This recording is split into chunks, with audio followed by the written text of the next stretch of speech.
Over the last few months, you guys have followed along as I moved into a new house and set up my smart home. Now it's finally time for my favorite part, automating it. I have 20 automations to show you in this video, and many of them are brand new, and others are ones my family missed the most during the move. Plus, some of the classics have been drastically improved. Okay, let's get into it. I can't wait to show you.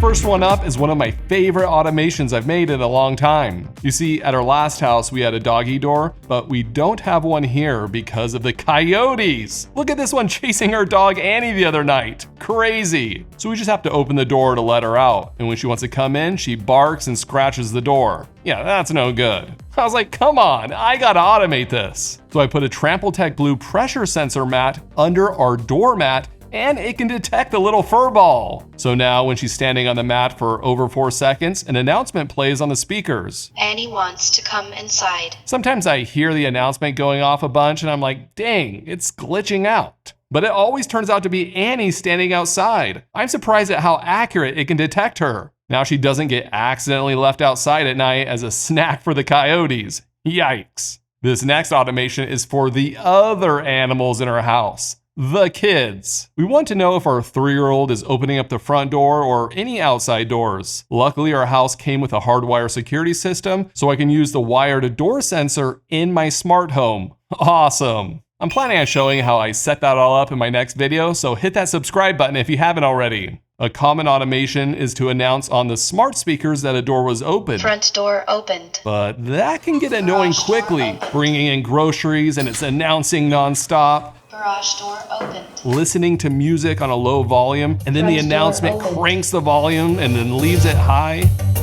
Or it runs late at night when it shouldn't. Garage door opened. So I fixed all of it. The door to the garage only announces once per minute.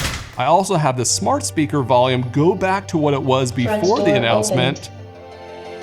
And lastly, there are conditions to make sure nothing is accidentally blasted late at night. What's great is all that logic lives in a script. So if I need to announce something in an automation, it just tells that script what to say, and it follows all those rules on what to do. This isn't too difficult to set up, and it saves so much time. I'll have an article with all my code that you can copy for this, and all the automations in this video. That's all great, but what if I want to take it a step further? That's right, make it even better. See, I'm on a quest to eliminate all the annoying notifications from my smart home, especially on my phone. Say one of the kids leaves the back door open, which of course they never do, according to them. I don't want to immediately get a push notification on my phone that the back door has been left open. That's just another annoying notification I have to dismiss. Instead, my smart home tells me on the nearest smart speaker what door has been left open. Read the back door is open. That way it's not blasting everywhere and it's way less annoying.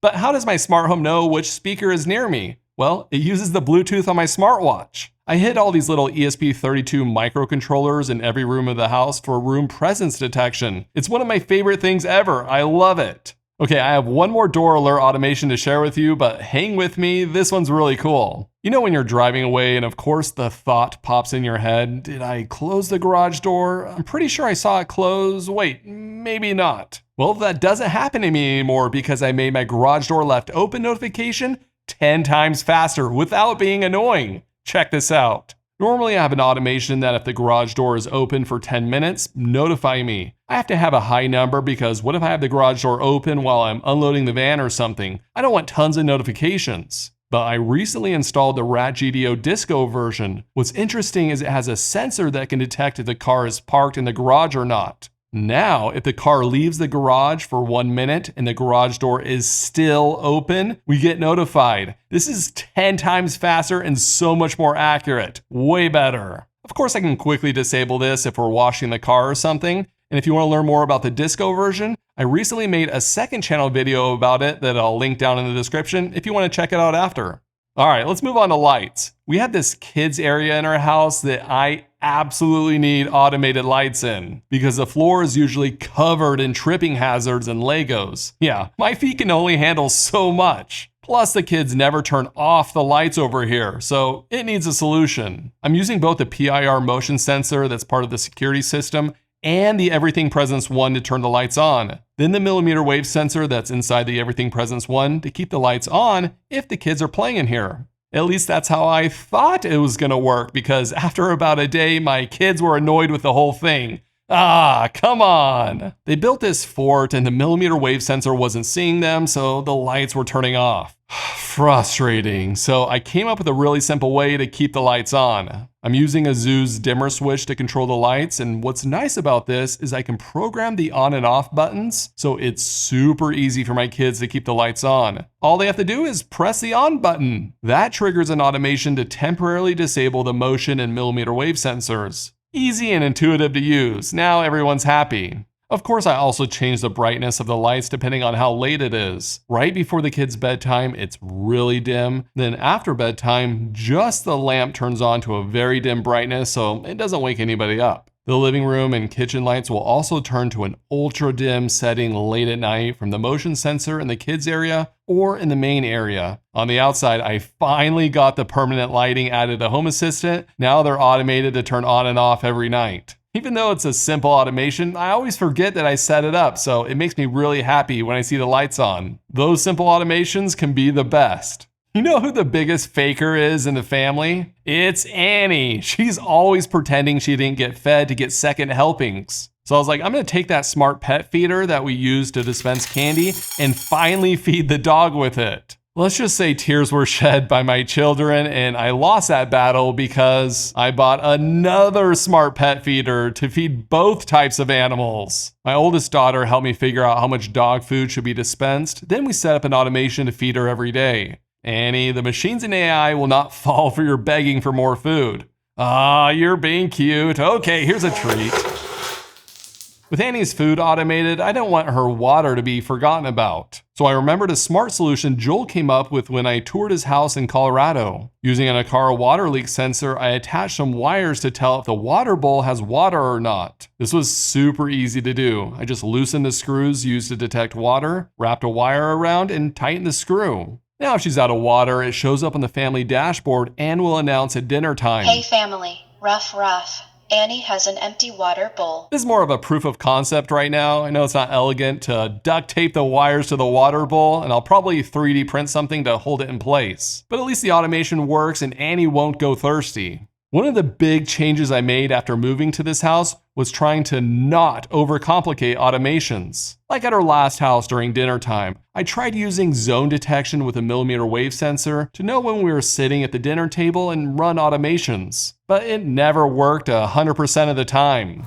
Reed, I need help with dinner. Well, Allie just said she wanted help with dinner, so I was determined to figure out a good automated solution. I already had a button appear on the dashboard to announce to the family that dinner was ready, so I just made that trigger the automation. That turns off the Apple TV so the kids snap out of their trance and come eat. Classical music starts playing quietly so the kids calm down a bit, and it starts a 30-minute timer. I'll explain what that's for in a second. Having the TV turn off and nice music playing quietly in the background quickly changes the whole mood, and dinner time is a lot more peaceful. I thought Allie was gonna love it because she wanted help with dinner time. Turns out she wanted me to help cook dinner. Oops. It's okay, I'll make it up with this next automation. Remember that 30-minute timer that starts with a dinner button? Well, that's for our 3-year-old. You see, she gets up and runs over to the TV and starts playing Crossy Road in the middle of dinner. Convincing her to come back and finish eating is extremely difficult. Yes, because she's a stubborn 3-year-old, but also because she's a child prodigy at playing this game. It's difficult to tell her to quit when she is so good, and it's mesmerizing to watch. So I created an automation, like I do to solve all the problems in my life. I added a smart outlet to the TV that monitors power usage. If the TV is on during that 30-minute dinner timer, then the smart outlet immediately turns off and you can't use the TV. What now, 3-year-old? Sure, you can beat me in that game, but I just defeated you with technology. Allie likes automation, so high spouse approval factor. It's just been great to sit down as a family for dinner and have a good conversation with the TV off. I've been adding security cameras around the house, and a great way to store and manage all the footage in one place is with a NAS, since there's tons of storage available. This video is sponsored by Ugreen, and check out how it works. This system was surprisingly easy to set up. There's lots of apps I can install on the NAS, like Surveillance Center, that can add any OnViv or RTSP camera. That app lets me have multicam live view, scrub through the 24/7 footage, view different events like when the camera detects people, and move the camera. And there's no monthly fees. Nice. I can choose how many days of recordings I want to keep, and the DXP 4800 GT can store up to 144 terabytes between the 4 bays and 2 M.2 SSDs. That's a lot. So obviously you can back up all the pictures on your phone, store family movies, files, and all that good stuff on here. It has dual 10 gig Ethernet LAN ports, so there are no bottlenecks, even with large file transfers, viewing or recording security camera feeds, and multiple devices around the house accessing it all at the same time. Plus, lots of RAM and CPU power to keep everything speedy. That way, if you want to install Home Assistant on it, which is an available app, it will work great. So if you want a really good central storage for your smart home, check out the link in the description to get a discount. Thanks Ugrain for supporting the channel. So when it comes to security cameras, there is one automation that I think is a must. When the camera detects a person and the security system is armed, do two things. 1. Send a critical notification to my phone with a snapshot of the camera. Even if my phone is on silent, I will still hear the notification and I can quickly see if it's a false alarm. 2nd, sound the alarm if someone's inside. I'll give you to the count of 10 to get your no good keister off my property. 1, 2, 10. If you're out of town and someone's inside, you definitely want to scare them off. Speaking of critical notifications, there's only one other type of automation that can send me those. That's a water leak detected in the house. Of course, I have the water leak sensors under the sink, and if those detect water, I get notified. But what if there's a leak in a spot that I didn't expect? Well, I have a device and an automation to solve that. It's the droplet, and it just clamps onto the outside of the water pipe to measure water flow. I used it at my previous house and it worked extremely well. Here at my new house, I couldn't install it on the main water pipe outside because the pipe was too big, so I installed it near the water softener. They don't really recommend that, but it's working fine. If we're at home and it detects water flow, the smart home dashboard shows that water is being used, so it might be on for a little bit if we're using the sink or flushing the toilet. But if the banner doesn't go away, I know I might have a problem. Oh, is that a catastrophic water leak? No, that's just Allie taking a very long shower. I also have an automation that alerts me if water is being used for an extended amount of time and everyone is away from the house. So it's awesome that Droplet helps fill in the gaps that the traditional water leak sensors might miss. One of the few good things about moving was finding out which automations my family missed from the old house. It makes me happy to hear that the family likes some of the automations, like the family room fan being fully automated. Here's how it works. When the air conditioning turns on from the Ecobee thermostat, the fan also turns on, and this helps spread out the cold air and helps us feel extra cool in the room. Turning off the fan is also very simple. There's a mmWave sensor hidden under the TV that can detect if people are in the room. If no one's in the room for a while, the fan turns off. These automations make it so the fan is always running at the perfect time. It's great. So hands down, one of the best devices for a smart home is a video doorbell, but it can also be super annoying. A package gets delivered, phone notification. I go out to get the package, another phone notification. Allie checks the porch later to see if the package is still on the porch, another notification. This was driving me nuts when we first moved in because I hadn't connected that front door sensor that completely fixes the problem. Instead of notifying my phone right when the doorbell sees a person, it first checks to see if the front door has been closed for at least a minute. If it hasn't, because I opened the door to grab a package, it doesn't notify my phone. So much better. Not only that, but if a package is on our porch and no one opened the door, a big notification banner shows up on the smart home dashboard as a reminder. This automatically disappears when we open the front door to get the package. So a video doorbell automated with a front door contact sensor is a million times better. One really great smart home hack is pouring mouthwash or some kind of bacteria-killing liquid into the dirty water tank of the robot vacuum. If you don't, it can smell like death, and I made a short video about it. One comment that stuck out to me was, why don't you just clean your dirty water tank right away? Well, I never considered that because I'm so lazy, so I thought, why not give it a try? So I set up an automation to remind me to empty the dirty water tank, but this only happens when I'm home and the dock is drying the mop, since it only dries the mop after it's done, and for sure there's dirty water in the tank. And hey, guess what? The tank never smells now. It's super easy to do when it's cleaned right away. One of the rooms in our new house has had a major transformation. We call it the den, and in there we have a massive 180-inch screen. It's incredible. I'll have to tell you about it another time. But we have these tricky steps right when you walk in. Good thing the beanbag was there, but we need a real solution. The lights need to turn on immediately after we open the door. The only problem is I didn't want to put a contact sensor on the door. Sometimes the door is already open, and I'm trying to avoid sensors with batteries if possible. So I was wondering, maybe I could put a mmWave sensor in there instead. I tried out the FP1E, and yeah, it works great. It's super accurate at turning on the lights right when I walk in. I also don't get false positives when walking on the outside of the glass doors. Perfect. In the future, I want to swap it out with a mmWave sensor that blends in better, or hide it, but for now, it's getting the job done. The den can get a little warm because it's on a different HVAC system than the main living room, so we're not blasting the AC in there all the time. Well, I don't want to mess with the AC every time we want to come in here and start watching something. So I set up an automation that gets triggered when the den and receiver turns on. The AC changes modes to be a cooler temperature, and it uses the temperature sensor here in the den. That way we can stay nice and comfortable without needing to lift a finger. So yes, the lights in here automatically turn on when we walk in, and they automatically turn off when we start playing something. I've shown this before and it's super convenient. But you probably are wondering about the lights outside the glass doors that are clearly visible when we're watching something. In the past, I would have just turned off the lights in the living room automatically, but that would get annoying fast.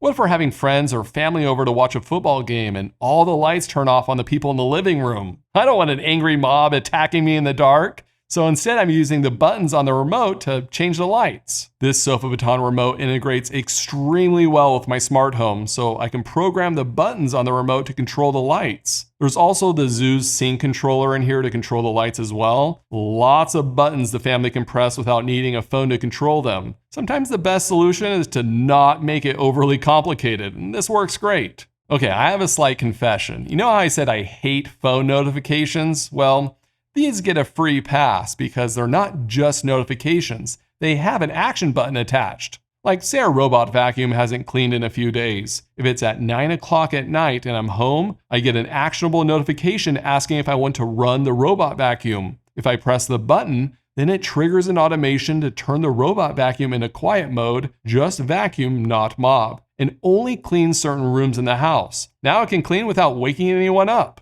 It used to be kind of complicated to get the robot vacuum to clean certain rooms, especially in Home Assistant, but now it's so easy. The only problem is Allie still thinks someone is walking around our house with a flashlight when it's just a robot vacuum. It happens every time. For this last automation, it's an oldie but goodie, but with a new sensor and some improvements. You've probably seen the automation before. When I lay down in bed late at night, the smart home shuts everything down, locks the doors, arms the alarm system, and turns off the lights. It's awesome. For the sensor, I used to use a Withing sleep sensor that was connected with the cloud. Not ideal, but this one I switched to is called Slumber Tech. It's made by the company that makes the TrempleTech Blue pressure sensor mats. It works extremely well and runs locally with ESP Home, so it works great with Home Assistant.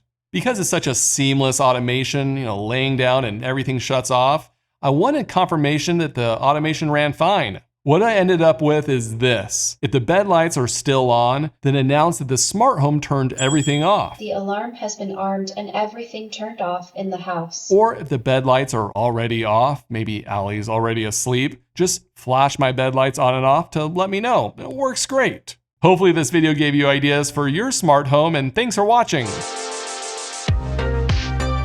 Annie wants to come inside. Wait, that's not Annie. Annie's right here.